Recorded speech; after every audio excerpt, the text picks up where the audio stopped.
Bueno, este es nuestro bloque económico. Estamos ahora con Luis Espinosa, que es profesor de SAN, y vamos a hablar de lo que seguro usted, padre de familia, ama de casa, transportista, taxista, ha sentido en estos primeros días del año.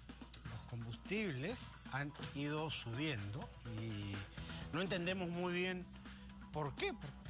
Internacionalmente no se ha visto una variación importante que nos haga pensar en eso. Por ejemplo, vamos a hablar de la gasolina más barata, la de 84 octanos, que ya pocos vehículos usan. Además, si usted pagaba por un galón de gasolina el último día del año, el 31 de diciembre del 2018, 4 soles con 85, hoy está pagando un promedio de 5 soles con 25. Ha habido una alza y no es menor. Si eso lo multiplicamos por un montón de galones, que es lo que usamos durante las semanas y los meses, nuestro bolsillo se empieza a agujerear. ¿Cómo estás? ¿Qué tal? Bienvenido. He hecho bien la introducción porque no se ha hablado mucho de este tema, pero lo estamos percibiendo aquellos que tenemos que llenar el tanque del combustible, y más aún los que trabajan con gasolina, que son los transportistas, los taxistas, etcétera. ¿Cuál es la explicación?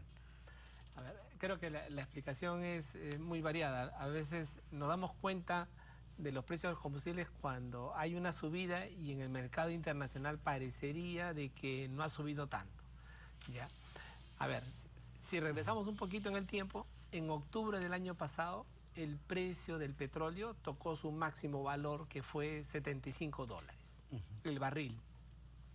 Y de ahí bajó a finales del año $30, ¿ya? Llegando a $45 en diciembre, ¿ya? Esa bajada se debería haber traducido internamente en una bajada de precios de 2 soles más o menos, ¿ya?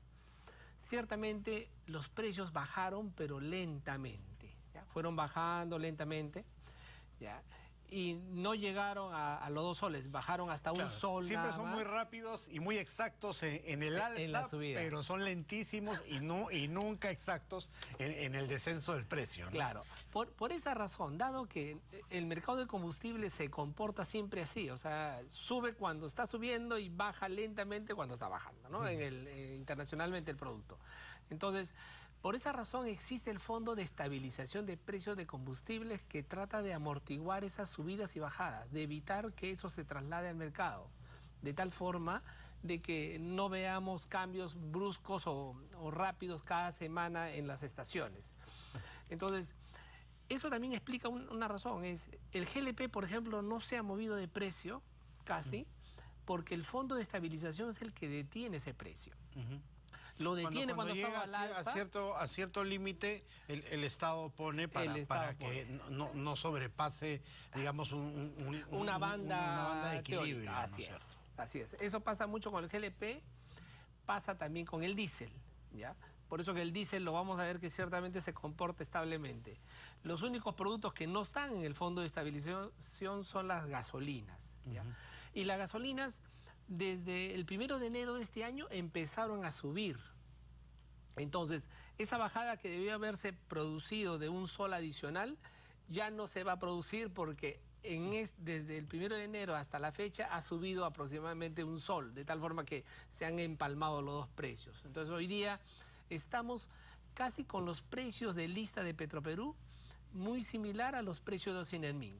Siempre va a haber una diferencia, o sea, los precios de Petroperú no tienen que ser iguales de los Ocinermin. Se acepta un margen de diferencia aproximadamente del 4 o 5%. El tema es que una cosa es el precio de Petroperú y otra es el precio en los grifos.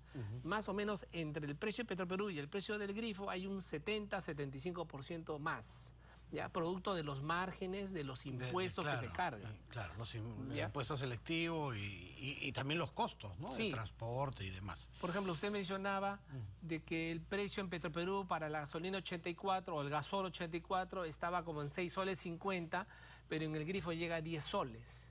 Esa diferencia son los impuestos, el ISC, el IGB, el rodaje y el margen del grifero, que es del orden del 8 o 10%. Más o menos ese es el nivel. Los precios están razonablemente bien, o sea, se han ajustado hacia el precio que Ocinermin está calculando. Petroperú no tiene que tener el mismo precio, como le digo. Hay una pequeña diferencia que se debería comportar a lo largo del tiempo. La única forma que tenemos los consumidores finalmente es buscar el grifo más barato y a ese premiarlo con nuestro consumo, porque finalmente en una sociedad de libre mercado el Estado no puede intervenir directamente en poner un precio exacto, ¿no? Eso lo rige el mismo mercado. Claro, por esa razón Ocinermin diseñó una plataforma web que en el celular uno puede ingresar, que se llama Facilito. En que uno ubica el grifo en la zona que más le desea usar y encuentra precios baratos. O sea, la misión de Ocinermin es verificar que ese precio sea realmente el que está en la página web, sea igual el que está en el grifo. En la lista. Y que el producto que se venda tenga la cantidad adecuada, o sea, que no exista errores de cantidad, ¿no? Para que uno no se esté comprando menor volumen pagándole igual precio, ¿no? Esa es la tarea de Ocinermin. ¿Y menor calidad del combustible en sí mismo también? ¿Hay un estándar mínimo de la calidad del combustible? Porque uno dice, es barato, pero me rinde mucho menos que el otro que es un poco más caro, y si hago mis cálculos, el más caro termina siendo incluso más barato. Claro, por el rendimiento mismo del combustible. Ese es el control de calidad ahí de Ocinermin, es que el producto de 97 octanos tiene que ser 97 octanos, o el de 90 octanos, o sea, que no se haga una mezcla entre ambos, ya, y que degrade la calidad del producto, que al final uno esté pagando por algo que no es. Entonces, el público se da cuenta cuando llega un grifo y siempre rinde igual, está ok, pero cuando cambia el rendimiento, algo ha pasado ahí. Entonces, ya... Claro, ese es un cálculo que uno lo tiene muy claro, ¿no? Sí. A mí una llenada de tanque me dura tanto, y si me empieza a durar menos, ya sé que algo raro está pasando con el producto, ¿no? Así es. Eso es práctico. Ahora, sí hay diferencia en la calidad, porque hay algunas cadenas de grifos que le echan aditivos adicionales al combustible mismo, ¿no? Entonces, que mejora su performance. Sí, hay productos del octanaje. O sea, es lo fundamental que uno busca. Y hoy día todas las gasolinas son con alcohol, que mejora el octanaje, ¿no? En el lado de las gasolinas y en el lado del diésel tenemos con biodiesel, ¿no? Un 5% más o menos del diésel es con biodiesel. O sea, esos son los productos estándar que hay en el mercado. Yo diría que uno de los grandes problemas del Perú es tener demasiadas gasolinas. O sea, tenemos 4 gasolinas, 84, 90, 95, claro, 97. Yo decía, en 84 ya cada vez menos vehículos por la modernización misma del parque ha hecho que esa gasolina prácticamente quede en desuso, ¿no? Vaya desapareciendo. Muchos grifos ya no lo venden. Sí, pues, ¿Ya? Yo creo que el 90 es el estándar mínimo, digamos, ¿no? Y después tiene el estándar máximo, son 95, 97. Y 98, hay una cadena que tiene 98, sí. Entre el 97 y el 98 es discutible que se pueda notar la diferencia. ¿Ya? Okay. Pero deberíamos ir a un estándar como en otros países, solamente la gasolina regular y la premium, suficiente. Es más fácil de controlar y es más fácil de ubicar. La premium equivalente al 97. A la 97. Y la regular equivalente al 90. A 90. Así es. No, hay un intermedio porque algunos vehículos usan en la 95, ¿no? La 95 es similar casi a la de 97, o sea, se asemeja. Se asemeja, por el octanaje es tan poca la diferencia que se asemeja. No hay ahí una diferencia. O sea, podríamos tener 2 tipos de gasolina sin ningún problema. Sin ningún problema. ¿Esa decisión de quién depende? ¿Del ente regulador? Del gobierno. Es básicamente del Ministerio de Energía y Minas. En Estados Unidos se usan 2 gasolinas, en Chile se usan 2 gasolinas. Todos los países usan 2 gasolinas. Nuestro problema ha venido... ¿Y acá a qué se debió esa oferta tan variada? Porque originalmente las refinerías producían la de bajo octanaje. Entonces, normalmente el producto se ha acomodado a lo que nuestra refinería producía hace 40, 50 años. Entonces, conforme los motores se han ido mejorando, se ha tenido que levantar la calidad de la gasolina. Pero se ha mantenido siempre la más baja porque motores muy viejos, ¿no? Autos muy viejos. Pero todavía permitimos un parque automotor bajo el estándar. Bajo el estándar. Y hoy día la diferencia de precio entre 84 y 90 es mínima, es del 10 centavos, 20 centavos. Ya casi no te quieren vender esa. O sea, podría desaparecer. Podría desaparecer sin ningún problema. Es más, que ya como decíamos, el mismo mercado la ha ido marginando. Así es. Así es, porque no otorga los beneficios. Para la diferencia de precio que hay entre un octanaje y otro, no hay ningún beneficio. ¿Qué es lo que ves, Luis, de aquí a futuro? ¿Una alza?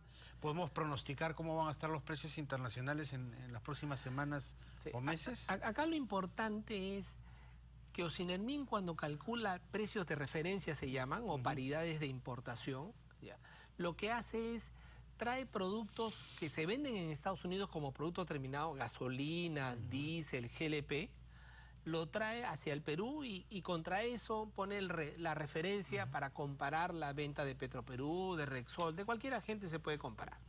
Entonces, y esos productos están influenciados por el petróleo en Estados Unidos. Hoy día tenemos época de frío. En época de frío normalmente las gasolinas bajan, ¿ya? Época de frío en los Estados Unidos. Entonces, porque sube más los residuales, lo que se usa en calefacción, el GLP, esas cosas suben. Y casualmente el GLP está en subida, ¿ya? Las gasolinas están como que estables, no están variando ya desde su bajada que tuvieron en diciembre. Entonces, se está observando que el petróleo está subiendo. Tal vez por los problemas de Venezuela, el petróleo no ha bajado, ha subido desde hace un mes y sigue esa tendencia. Entonces, yo diría que una vez que se resuelve el problema de Venezuela, los precios van a tomar su verdadero nivel, ¿no? El verdadero nivel debería estar alrededor de los $60 el barril. No creo que lleguemos a los 75 del año pasado, tal vez se darían los 60. Ni mucho menos a la crisis de inicio de los 2000, ¿no? Que llegó hasta superar los 120. En el 2008 llegamos a $150 el barril, ¿ya?, en el petróleo. Normalmente la gasolina es 20% más caro que eso, el diésel también es 20% más caro que el petróleo y el GLP es 20% más barato. O sea, más o menos esos son los ratios que se tienen. Entonces yo diría de que va a ser difícil llegar prontamente a superar los $100, ¿no? Tendría que pasar una crisis extrema, ya, tales como la fueron del 2008, pero porque hoy día todavía tenemos un tema de recesión mundial. Perfecto, muchas gracias, Luis, por haber estado aquí con nosotros. Muchas gracias. Fue Luis Espinosa, profesor de SAN, que ha estado con nosotros. Cerramos de esta manera el bloque económico.